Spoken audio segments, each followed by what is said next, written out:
Welcome to the Kelly Healing Project, where we have real conversations about healing, growth, and stepping into your power. I'm Kelly, and I'm so glad you're here.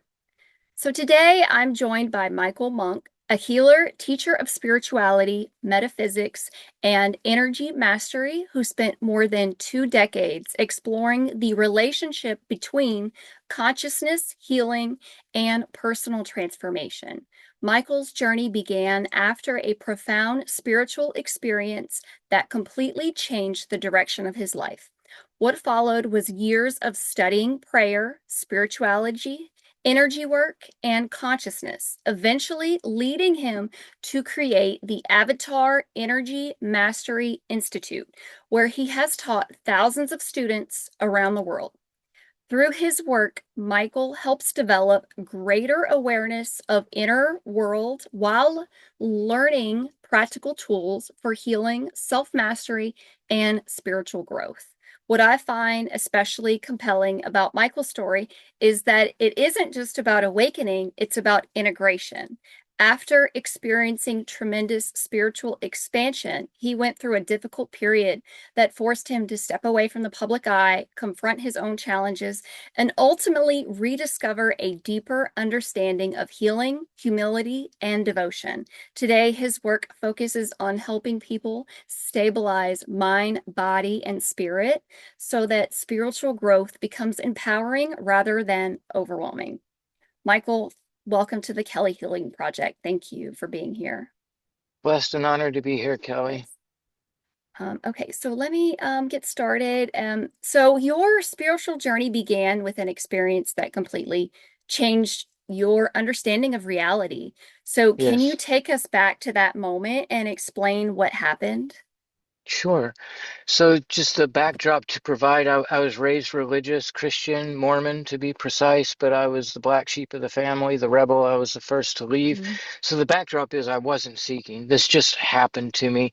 Winter of 1999, I'm just mindlessly watching a comedy movie, laughing, enjoying myself, when all of a sudden a presence comes in through the top of my head, an energy. I was new to all of it, so, this is terminology I use looking back, but an energy centered itself within in my third eye in the middle of my brain and spoke to me. I could hear it in my eardrums, and it was accompanied by a presence and a power that is unmatched by anything that I've ever witnessed. And it said, "Stop laughing, stand up, turn the TV off." So I did that, and then I was curious. Obviously, what is talking to me? I was really close to my grandfather, and he had passed away recently. So I said, "Grandfather, is that you?" The voice said, "Yes," and I got flooded with the feeling that I've come to call the Holy Spirit. It's electricity from head to toe, hair stand on the ends, and there's like champagne bubbles of bliss inside the body that rise up, and it's exhilarating. It's a feeling that's not replicable. I can't recreate it. It's only can be authentically experienced. And there was like a posture, like through telepathy, I knew that I was missing something. There's something else there. So I said, "Cousin Jason, is that you?" He had recently died. The voice says yes, and the electricity and the champagne bubbles of bliss accompanying. So I said, "Okay, I'm confused. You're my grandfather and you're my cousin." Then it opened up my inner vision. My outer vision disappeared, replaced by my inner vision. And I saw, I don't know, thousands, millions, maybe billions of humanoid beings of light that were all connected by thin silvery threads. And they were all speaking to me as one unified voice. That's when my heart recognized, this is God. You're talking to God. So I acknowledged it as God, and it rewarded me for the acknowledgement with the return of the Holy Spirit and the words, "You have finally met me. I give you a space and time to ask any questions." The questions that I asked are irrelevant. I don't even remember them. They were all biblical in nature. It's all that I had to go on. God steadily through this relationship with the Holy Spirit has led me away from studying books and into practical spiritual experience, direct experience of God. Wow, wow, that was God, definitely life-changing. So, Yes. okay. So how do you view the world now, or how do you view the world after that experience happened? I didn't really view the world much different. I just knew that God was real and misunderstood, and that I had this Right. authentic relationship. The voice disappeared. I've only heard the voice three different times in my life, but the Holy Oh, Spirit wow. has always been with me. And I have a yes and no relationship with it, or a reward for correct thought, or a warning for incorrect thought. If the answer to a question is yes, or I'm being rewarded for correct thought, I get the champagne bubbles of bliss and the electricity. If the answer is no, or a warning for incorrect thought, I get this slight fight flight feeling in the belly. And that's how I can just know. And so this just my own inquisitive nature, reading the Bible, talking to people, I learned everything, that I know through Holy Spirit confirmation. Wow. Okay, that's amazing.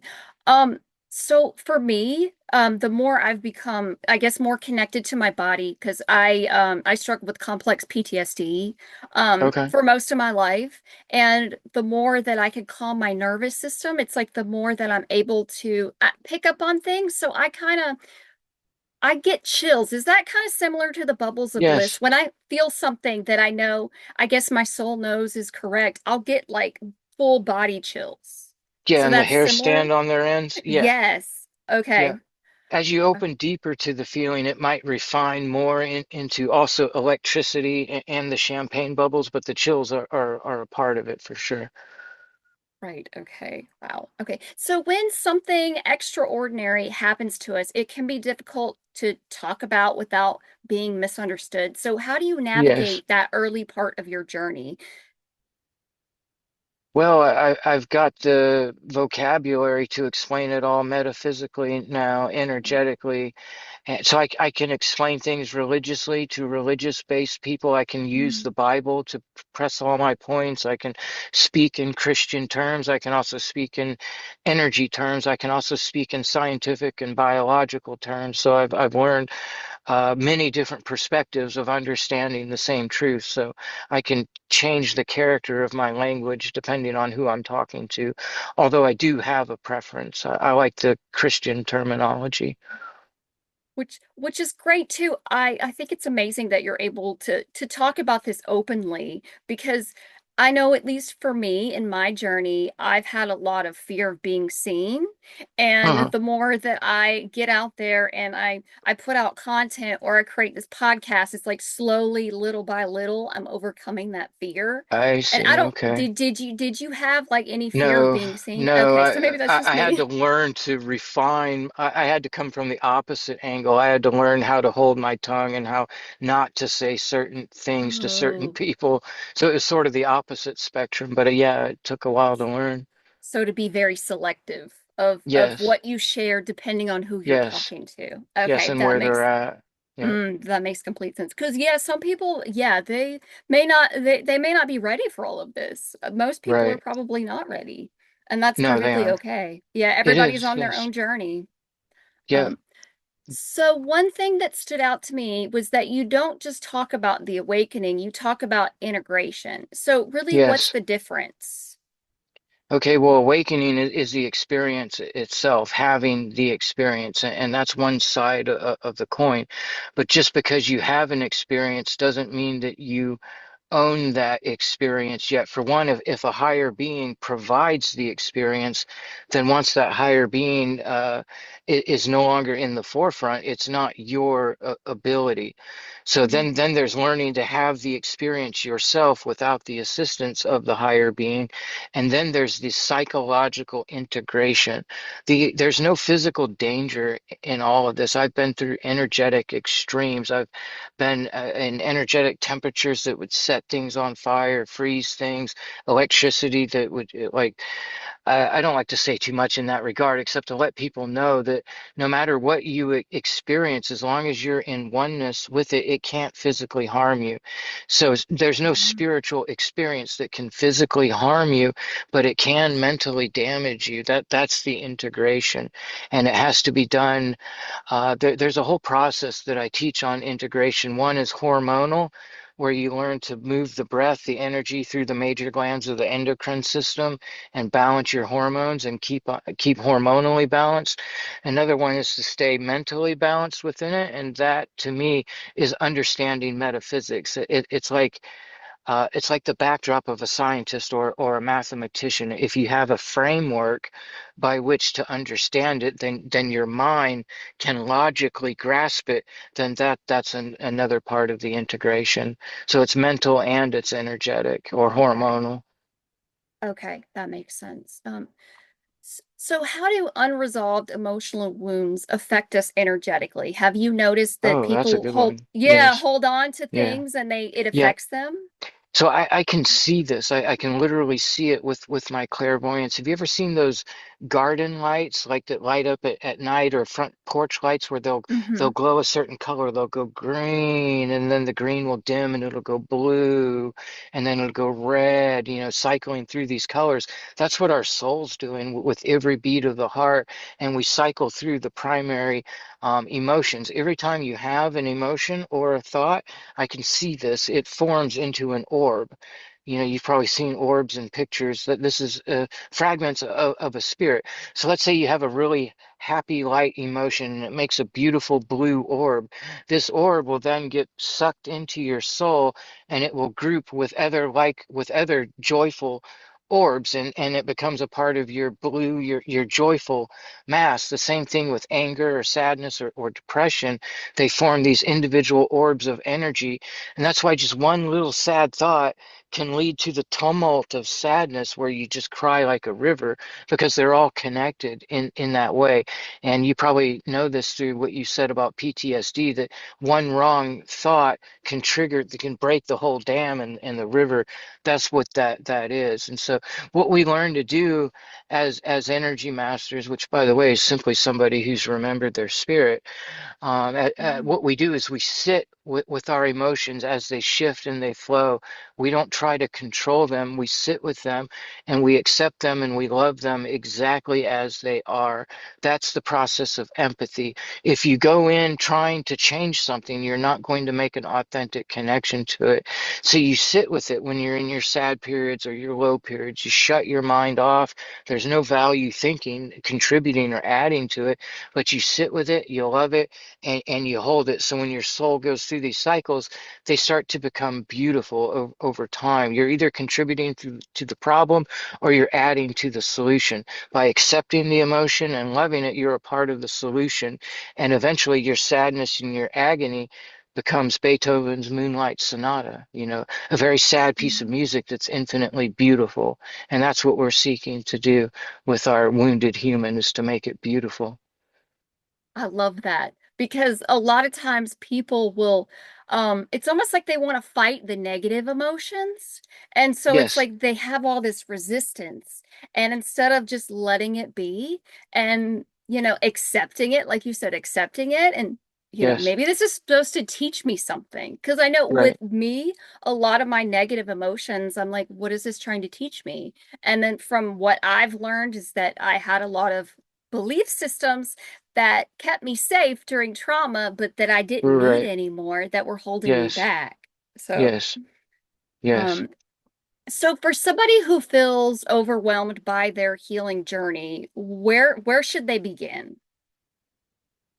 They should begin with the heart. That's if I were Hmm. to reduce all of spirituality to one thing of importance, it's the heart. I don't just believe in Christ. I know Christ, and it's more than just a man who walked the earth. It's also a great consciousness that literally holds all the love in the universe. And I can testify that where Christ lives is in your heart, and it's an invitation. It's not there to be lord over you or to be better than you. It's there to invite you in to become all that it is. So, um, Love does not, Christ taught me this, that love does not care by what name it is called. You don't need to call it Jesus. You don't even need to give it a name. You can just say, it's my heart. But a Christed Mm, being is simply one who has accepted their heart. And if you can see the way things the way Christ sees it, Christ holds all of God, right? God is a concept that's really, really big, and it's good and evil. God is everything. There's nothing that God is not. It's the great all that is. But the Christ in our heart is the part that receives all of God, the good, the bad, the ugly, and gives back only the healed and the polished version, the loving version. So when they say God is love, they're actually talking about the Christed heart. Because the great God, all that is good, evil, tragedy, triumph, all of it. So by accepting your heart and accepting that it's a living being of a more rich and complex intelligence than the neurons in our brain, and that will heal you, that will set you straight, because all mm, the trauma, you'll get to see how Christ feels about it. Christ loves it. Christ is the master of sitting with discord and disharmony and sin and mm. dark memories and saying, I don't see it that way. I see it as love, and then it becomes love. Oh, that's great. I know I've done a lot of healing on giving love to myself, basically, learning to pour into my cup after years of people Mm, pleasing, all that, oh, those trauma responses of putting myself last. And really, what I've learned, even with trauma, is that the answer is loving yourself. And when you truly love yourself, then you can love everyone else. Like it's yes, um, yeah, it's so yes. beautiful. Yeah, I was given a phrase by the Divine Mother that there's no greater love than of and for the self. It is a prerequisite to truly loving others. You can only love another as much as you love yourself. Be a gift to the world. hmm And then I realized now, looking back on my trauma, that the person who caused that most of the trauma, it's because she didn't love herself. Yes, And so, of course, she couldn't truly give me the love that I deserve. But just because she didn't give me that love doesn't mean that I didn't deserve it. Of course, I yes, deserved it, but I had to learn to give it to myself. And yes, yeah. yes. There's hmm something else I'd like to drop that I learned over many, many years, and that is there's a universal response to pain, both like if you cut yourself, break a bone, or get sick. Also, when you cry out in depression with the wounded or the broken heart. There's a phrase in science that nature abhors a vacuum. Vacuums are automatically filled. So every time we cry out in pain or get injured or sick, there's a universal response where the love or the healing that we need automatically floods into us. But if we're so wrapped up in the pain, then we don't even sense the love. But what happens over time, by the way, I spent 35 years of my life being as depressed as a person can possibly get, hmm culminating in four very intelligent, well thought out suicide attempts that God rejected. So I know what I'm talking about when it comes to trauma and suffering. And I cried for months at a time, making inhuman sounds, and the whole time, God was giving me the love that I needed to heal from that. But I wasn't recognizing it until one day it just all hit me like a river, and the dam broke, and just like, so, so yes, we can do this ourselves, but if you allow the idea that maybe you have a creator and this creator loves you, then it's even more amplified. But creator is wise and honors the free will. So even if you're only calling it yourself, God doesn't hmm mind. The great God, the God that I know, is not in a hurry to be known, not in a hurry to be understood. It doesn't send out missionaries. It doesn't seek to convert. It's just there for Right. you when you're ready for. And otherwise it's been a part of every experience. We are all a part of God. God is all a part of us. God knows itself as being every single one of us simultaneously. There's not an experience we have that God does not have with us. Wow. Wow, that's great. Um, and I know you said, okay, so you said you were depressed for over 30 years. And I get it. Yes. I've been there too, the dark depths of, depression and anxiety. But now, my after I've done the healing, after I've done a lot of work even on my heart chakra, I see life Mhm. is just so beautiful. And sometimes I feel like I radiate so much joy, but also, I mean, the complete opposite. You know where you've been, that was so Yes, dark, but now you're able to experience such yes. beautiful things. I don't know There's if a you've met great yeah. contrast. Yeah, yeah.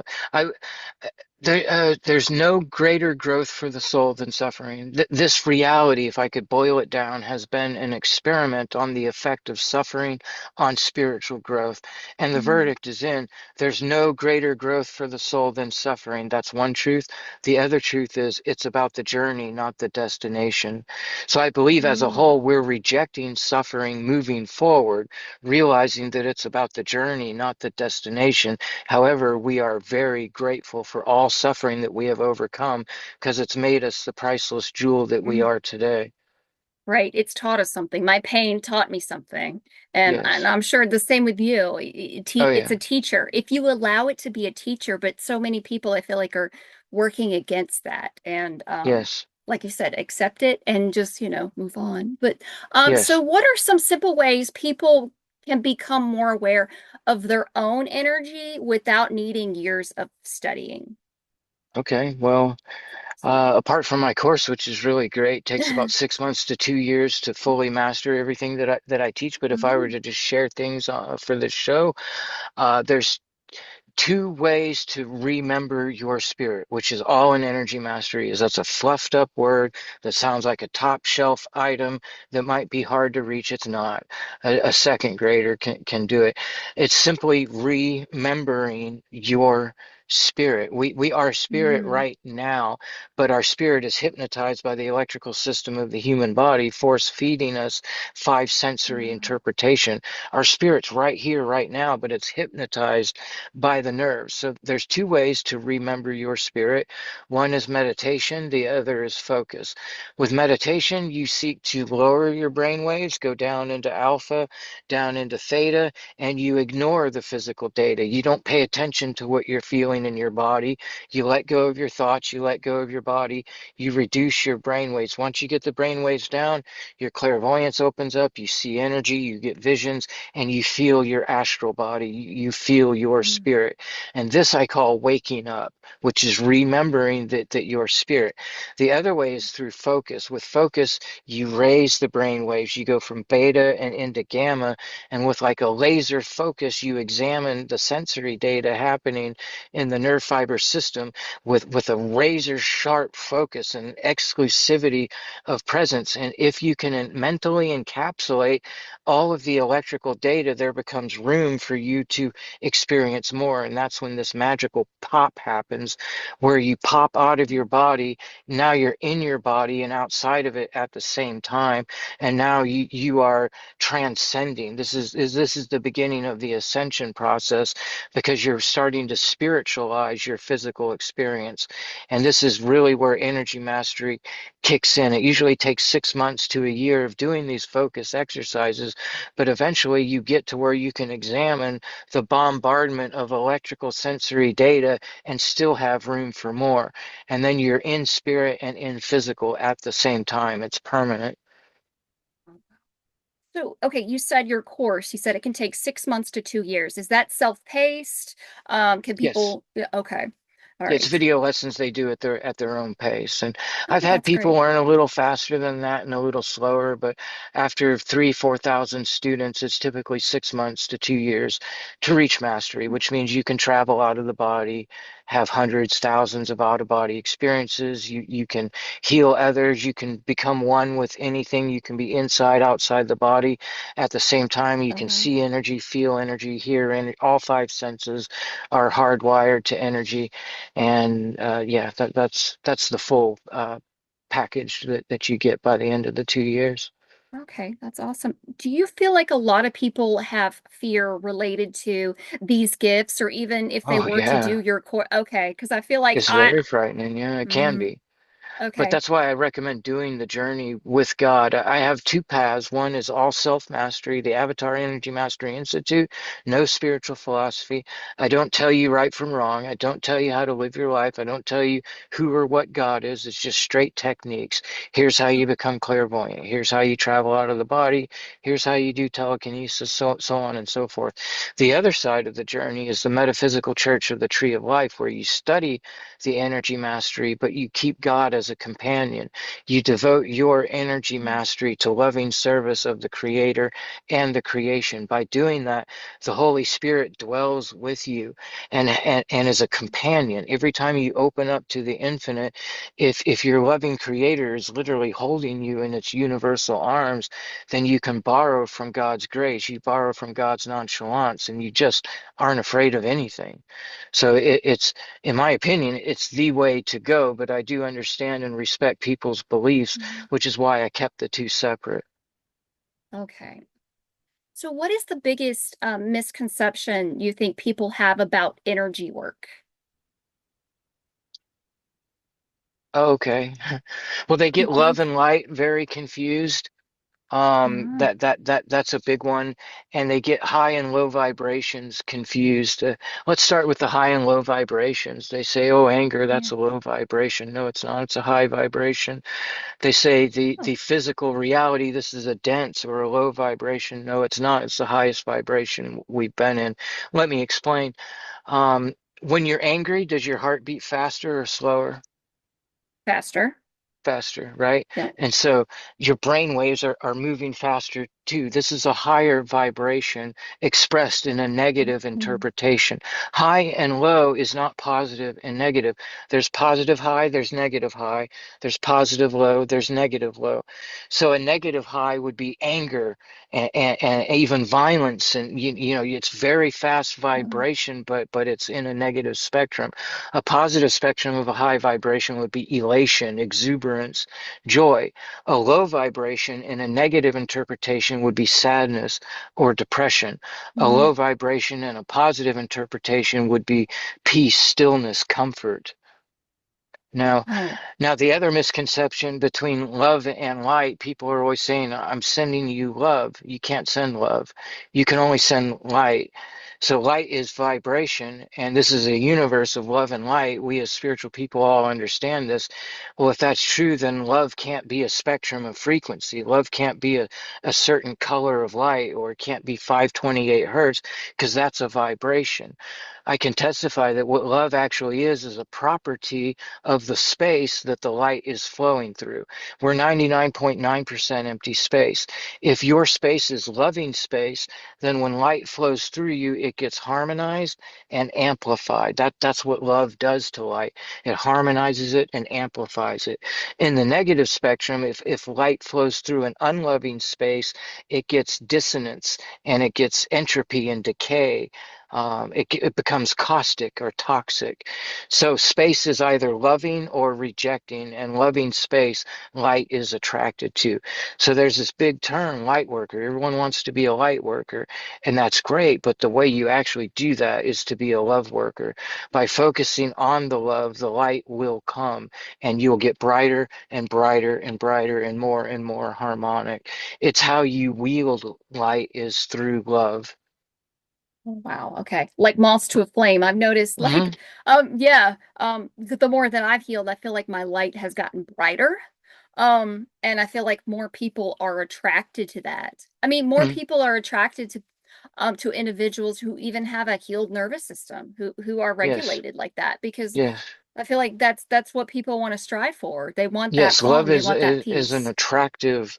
It's the force behind gravity itself. It's love that causes one particle to want to be close to another, because we all came from one, and we remember this at a very basic level. So particles naturally want to group together. So we're born with an innate amount of love or gravity already in our body, but through practices of love and devotion and breathing and healing, we can increase the attractive quality of Mm. our space and gain more gravity than our physical body would normally give us. And then you become even more attractive, and the law of attraction starts to multiply in you to where reality starts to reflect you more and more. So, why do some people feel disconnected from their intuition? Uh, Okay. that's a good one because they might not think that they have it, or they might not think that they can Mm, trust it. Everyone has it. I made a post on Facebook recently that our collective consciousness is currently disguised as intuition. So we have this left brain logical mind that our personality is formed from. It's what makes me different from you. You take that logical mind and the memories out, we're formed of the same substance. We're both made of spirit. We're both made of God. There would be no difference. We are a collective consciousness. Every human being is connected. So the thoughts that come to you when you're not thinking, this is the collective intuition moving through you. And for some people, their mm, intuition is more refined, but all intuition really takes is stillness. The thoughts that come to you when you're not thinking, those are intuitive. that makes sense. I feel like I've always been intuitive, even at a young Yes. age, but I felt very disconnected from it, or maybe I denied it. And I'm learning to become more connected to it again. Because Yeah. even what you feel in your body, it's telling you things all the time. It's your Yes. intuition. And most Yes. people, I don't know, it's like they write it off or they think, no, that's not intuition. But like you said, Yes. everybody has it. I've Um, learned we have what I call molecular truth, and molecules can't be ah, lied to. The spirit has yeah. particles. When you're out of your body, you'll see that your spirit has particles just like the physical body, and nothing can lie to the spirit. When you're out of your body, you can test truths, and your particles will tell you whether it's correct or not. The physical body has the same mechanism. Particles can't be lied to.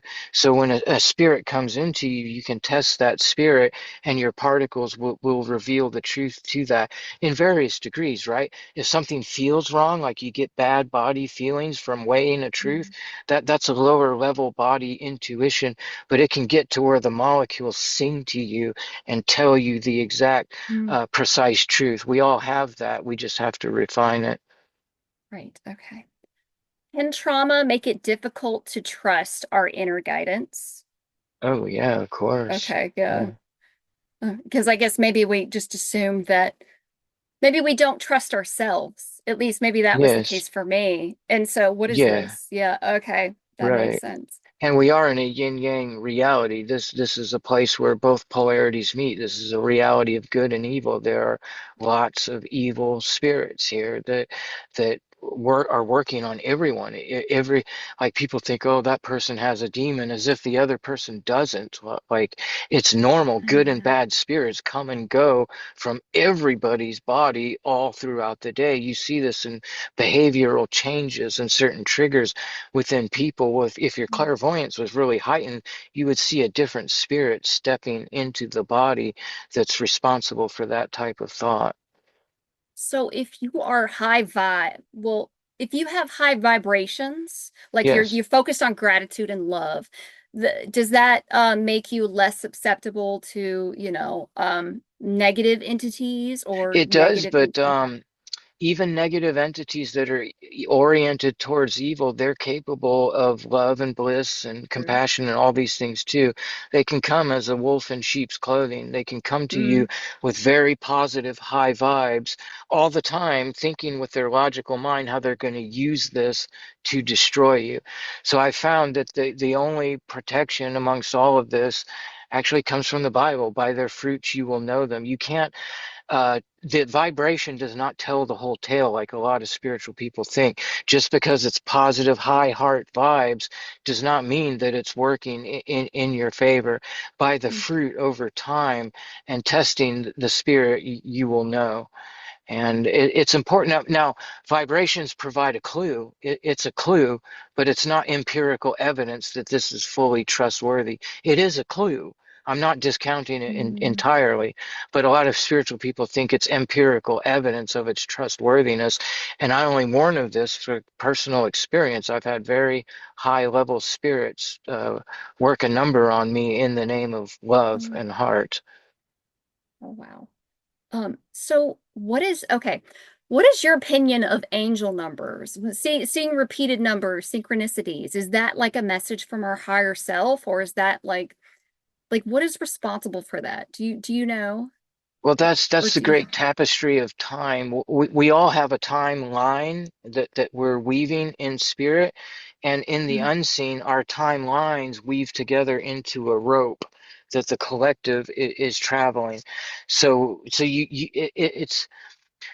this is very complex and Okay, difficult that's to fine. Yeah. describe. I'll keep it as simple as I can. So, synchronicities are a language that you establish with God, or if you prefer, you can call it Mm, the universe or source. God doesn't mind. So this is a language that you decide. You decide what the numbers mean and what they mean to you. So you can decide that from angel cards or mm, from what other people have already decided, and that's fine. You're just establishing a language with the universe. But eventually, whatever 33 means to you is what it means to you. Whatever 22 means to you is what it means to you. 1, 7, 17, all of these numbers, you're establishing a language with the universe, and then it can begin to communicate with you based on what you've decided these things mean. And then it appears all over the place on license plates, on the timestamp on the mhm. phone call. How many minutes was I talking to said person? What time did this email come in? What colors are on their logo? Colors, numbers, letters, symbols. Even the sun getting brighter or the sun getting dimmer can be a sign or a synchronicity. You can decide what bird chirps mean. You can decide what cricket chirps mean. You can decide what butterflies mean or dragonflies. And you're just refining your language with the universe. Eventually, it becomes this symphonic musical language that you're absorbed in all day, just seeing wow everywhere. And that's normal. That's to me, that's a normal. My normal day Mm, is synchronized to the minute. okay. When it's not, I know that I'm out of alignment and I need to do some repair. Okay, yeah, that happens to me a lot. A lot of repeating numbers and Yeah, even just birds and butterflies almost flying into my face and just yeah, just yeah, just different things and I'm like, "Okay, what does that mean?" I'm like, yeah, "Okay." But just enjoying the ride, you know what I mean? I don't yeah, necessarily need to know the exact meaning, but I right. see it. Um, Yeah, yeah, that's up so to you. You get really precise with the universe and it'll get really precise with you, or right. you can keep it vague. Yeah. Yeah, that's great. So, how do you see the relationship between the nervous system and spiritual growth? Okay, that's a really good one. So Yeah. most spiritual disciplines from the past believe that the spirit is superior to the physical body because the physical body dies one day and the spirit doesn't. I can testify as an energy master with thousands and thousands of hours that the human body is a vessel of transformation, that the electrical senses that the nerves are providing us give us the reality that we experience. Without the nervous system of the human body, there's just waveform universal source energy. And I can see this with clairvoyance. So the electrical system of the human body translates these vibrations into ground you can stand on, air you can breathe, sun that shines on you, birds that chirp, people that you can talk to. So we've been given this miraculous body that's literally teaching our spirit how to translate vibrations into space and time. Were it not for the nerves, like when you start to travel out of the body, you'll see that it can be very chaotic. Time won't have much order to it, and the beings that you speak to might not have much intelligence. You might look in the mirror and your face morphs and shifts. It's not very defined. But as your spirit starts to pay attention to the nerves and be present within the human experience, your spirit experience gets refined, dialed in, high definition, 1080p. It starts to get refined because the human body is the universal embodiment. It creates the universe as we know it. And so it's a teaching tool for our spirit to learn how to translate God as a universe. So, why do so many people feel exhausted during periods of transformation? And is that normal? Well, there's many different reasons for that. One can be their biochemistry isn't balanced in the Mm-hmm. hormonal. When the hormonal's off, that can happen. Another very common one that's worth paying attention to, and I'm sure a lot of people disagree with me, but ascension symptoms, we've all heard of that. So-called ascension symptoms, they're not actually. They're a warning that you're not tuned to the right spirit. When you're tuned to the wrong spirit, you'll get nervous, jittery, You won't be able to sleep. You get headaches, brain fog, Mm, fatigue. These are not ascension symptoms. They're the opposite. They're warnings that you're not actually playing with the right spirit. When you are, the real ascension symptoms are peace and clarity of mind, mm, upliftment of emotions, deep, restful sleep with out of body travel and lucidity, a healing and health, vitality, strength, vigor, all these good things. These are the signs of playing with the right spirit. And I know a lot of people mm, won't like to hear that, but that's my honest testimony. And I'd mm. rather people hear that than hear glamorized, glossed over truth. Right. Yeah, that's a great perspective. It's a great way to look at it too. Have you ever found that fear ever completely disappears, or do we simply develop a different relationship with it on our spiritual journey? Different relationship with it. Fear, Mm. fear is the power that you need to overcome the situation. The mastery of the Oh, hormonal that I teach, most humans they're in the root chakra to the solar plexus chakra, and they go their whole life there, and they almost never make it to the heart. So in the root, we're concerned with sexuality and safety. In the stomach chakra, we're concerned with our emotional state. In the solar mm, plexus chakra, which is attached to the adrenals, that's our sense of self and our relationship to the collective. Now, your average person, their adrenals are firing off and dripping down into the stomach. And that's where the fear mm, is, that's where the depression is. It's adrenal mm, energy mismanaged, running the wrong way. So the adrenal energy is actually meant to be lifted up to the heart. And when it does, it's power, strength, vitality, everything you need to overcome any obstacle. So the fear that you're feeling is actually the juice that your heart needs to be empowered in the moment. But if you let it mm. trickle down to the stomach, then it becomes fear. If you raise it up to the heart, then it becomes holy fire, strength, and vitality, and the energy that will allow you to overcome any difficulty, including self-defense. Oh, wow.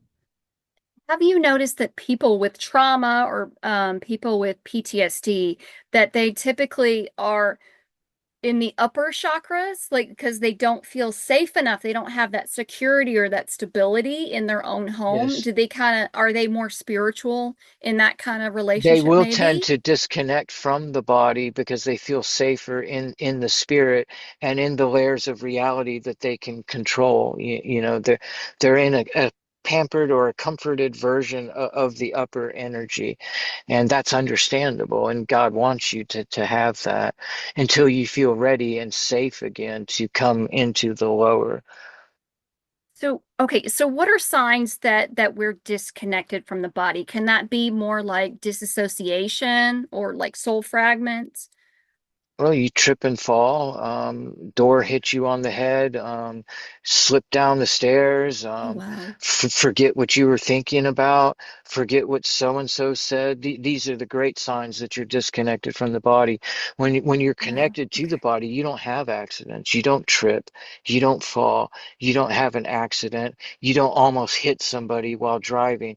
The body is so alert and ready to give you Jedi level sensations to keep you so safe, but you have to be really present in the body to receive those signals. It comes down to that molecular truth that I was telling you about. The particles, they know how to navigate reality. And if you can be present with them, then they'll teach you. Do you believe that our external reality reflects our internal state? Yes, it has no Okay. choice. As within, so without. Yeah, that's what I've discovered, or I'm like, wait, I've heard it before and I was like, I don't know if that's true, but the more Oh, that yeah. I go on this journey, I'm like, wait, that is true. Yes, And and you can change the external to change the internal, and this is something not a lot of people have figured out. They say, "Oh, no matter where you go, there you are." So if you're depressed or unhappy or feel stuck, you can't just move because you're taking the same self with you.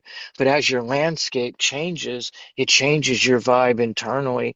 Part of how I mm, healed from my depression and my suicidal tendencies was to move to a new location, and it gave me brand new energies to work with to make new psychological associations. So I don't know who needs to hear that, but sometimes a move is exactly the thing that you need to heal. Wow, okay. Yeah. I know with me, I had to change environments so that I could truly start Yes, healing because I was in an exactly. environment that didn't fully feel safe. Hmm. Um, and even vacation, because I'm actually going on vacation next week and I debated it and I was like, you know what, this is gonna be good for me. I need this. Hmm. So even something as simple as vacation and getting out and movement can Yeah. can help. And but I'm so glad you agree with me with that internal state because I've been making videos Yes. about that and I'm Oh, it's like, huge. yes. And Yeah. two, and a lot of some of it's from your beliefs and where you operate from. At least that's Hmm. what I've noticed. And Hmm. um I don't know, that helps so much. So what does personal responsibility mean without blaming ourselves for everything? Hmm. Well, there's levels to that because at one really high level, it's actually wise to blame yourself for everything. Yeah. Because that's how you gain ownership, even if it's not actually your fault. By taking it and by owning it, it's how you get your power back. So there's a balance there in how much you're ready for. But we're in linear time. One moment precedes the next. This isn't the truth. In spirit, we can just travel time. We can change time just like we can change space. But here we're learning something new. This idea of linear time, it implies responsibility. Your Mm, choices from the past determine where you're at in your now. And it's actually a wonderful thing once you cultivate it and you make the correct choice after correct choice after correct choice. Now you have a positive reinforced now moment that's growing like a rose bush mm, and starts to flower, you know. So I love linear time. To me, it's an evolution. I don't ever want to go back, and I can travel time when I'm out of the body, and it takes the sacred out of life. Like if you can make a whole series of horrendous mistakes and then just rewind time, you do that 3 times, and all of a sudden you're gonna wonder, why am I even like nothing means anything anymore? I've lost my sense of sacred because the responsibility has been taken out. So responsibility is a great thing. Linear time is a blessing. We're being invited into this new concept of reality. So it's definitely not for everyone, but I wouldn't have it any other way. I love Chronos. I love linear time. So, how does our energy influences the relationships that we attract? Or what's your opinion on that? Well, like attracts like. So Yeah. yeah, what you put out is what you'll pretty much get back. It's not empirical. We are in this yin yang dark light reality where it is possible for, excuse my language, complete shitbags to interact with Yeah. very positive people. But for the most part, and the more mastery you get, which implies responsibility, the more Mm, responsibility you're willing to take, then the more response able you'll be for your reality. So ultimately, wow. it's the wise man that or woman that decides it's all her fault or all his fault and then takes it in and internalizes it and works it out and turns it into a shining jewel. So, how do we know that we're on the right path, or is there a such thing as the right path? Oh, You know, absolutely. How much do you love your life in this moment? If today is the best oh, day that you've ever lived, then you're on the right path. Pretty much every day yeah. for the last 8 years since I've devoted my energy mastery to God has been the best day of my entire life. Tomorrow will be Mhm. the best day of my entire life. Today is definitely, I mean this, the best day of my entire life. Yeah. What is something you wish more people understood about their own power? Well, that it's limitless. There's nothing you Yeah, can't do unless you decide that you can't, then you can't. Whether you're right or wrong, that's you're right when it comes to can or mm, can't.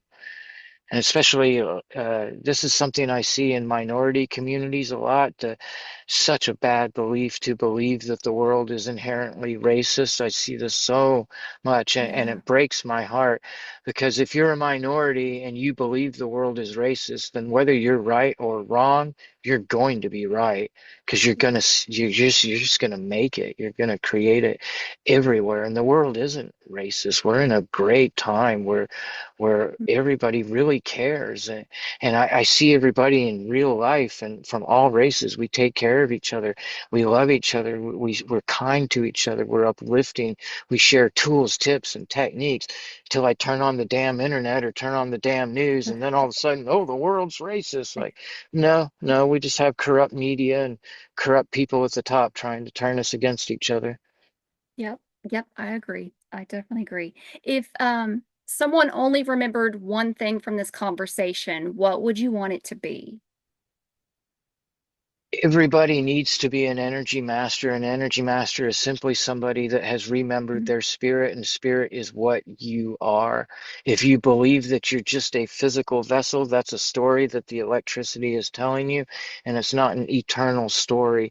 Your spirit is the only thing that's going to survive this, and spirit is what you are. Everything that I teach is a remembrance. Every skill, everything that I teach everybody that's out of their body can do. I just want you to learn to do it from within the body so that your physical experience can become a spiritual experience. It's Mhm. a sensory overload of delight and bliss that never ends. And otherwise, it's a dull, mundane, boring life where we chase these permission slips to feel good, right? The new job, the next promotion, the increase in our bank account, the next time we have sex, the next time we do drugs, the new iPad, the new iPhone. These are permission slips of achievement that we seek to feel good. But with spiritual energy mastery, you can just love God, love the world, love yourself, and you get sensations that bypass Mhm. anything that materialism could ever do for you. And so now you're fulfilled. We live to feel. That's what we live to do. Well, there's a much Mhm. better way of doing that than chasing these permission slips. Right. Yeah. Um, so where can listeners learn more about your work and find you? Sure, it's all umbrellaed under my bio site, which is michaelmonk.bio, B-I-O, michaelmonk.bio. Whether they're interested in the self-empowerment from Avatar Energy Mastery or the teachings of the Metaphysical Church, they both have a free sample. I don't expect people to invest any money in me until they know for sure that I'm legit. Well, thank you so much for being a part of this. And I really You're enjoyed this so welcome. conversation. Yeah, you Yeah. brought out great things for me. I appreciate that. Yeah, you taught me so much. So, thank you so much for listening to the Kelly Healing Project. Remember, healing is not about becoming somebody new, it's about reconnecting with who you truly are, healing the past, empowering your future. I'll see you next time. Thank you guys. Bye bye. Bye.